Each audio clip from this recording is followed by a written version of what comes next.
Kızların ilk eşki qəhrəmanı onun atası. Ata ucada eğilmez çınar övladının arxası. Ana bağı gülüstan, ata koca bağbandır. Atasız kızlar yaralı ceyran, yarım canlardır. Ata başı qarlı dağdır, ana qoynunda bahardır.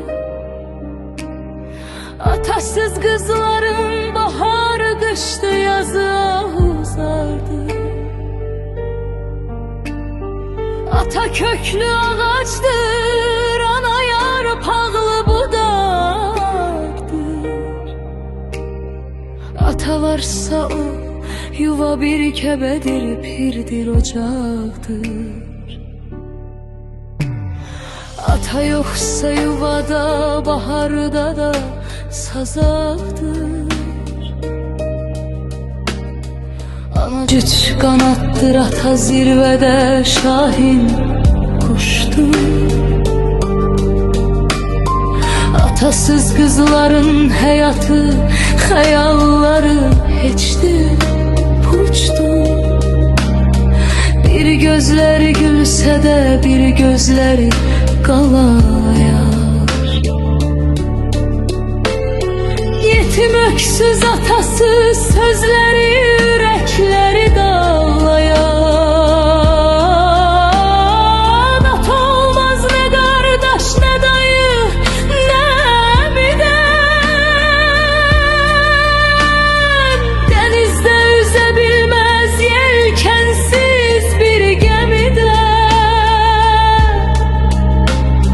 Limansız dənizə, dəryaya daş atan çox olur.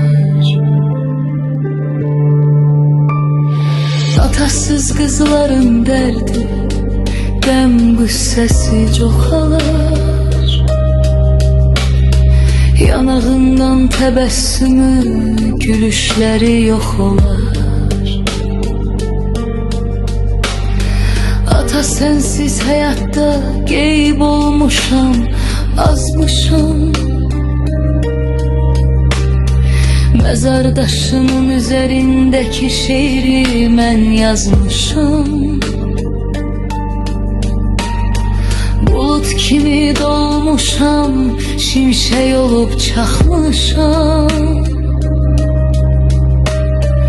Ata keşke qələmim qırılsaydı, əllərim yox olsaydı. Bənövşələrim kimi küləklər məni də sovursaydı. Gül bağçamızda soyuq dəli rüzgarlar esti, esti, esti. Ata uzanan yollarımızı yeller kesti. Sensiz bağımızı xəzan vurdu, gözlərim doldu. Təsəllim qoxuladığım quru bənövşələrim oldu. Hər yaz mənə gətirərdin niyə, nədən belə oldu? Nar ağacımız kurudu, qızıl güllərimiz tez soldu.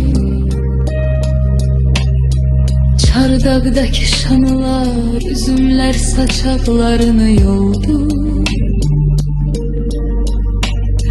Bənövşələrim küsüb qaçdı, yerində cığır açdı. Ah yaralı könlüm canım atama elə möhtacdı. Gözlərimdən süzülüb axan əsrətli qanlı yaşdı.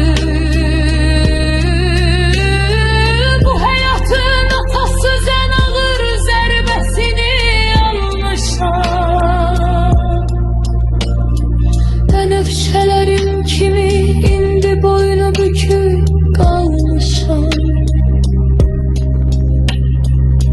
Aradan iller keçsə də yoxluğuna alışmamışam.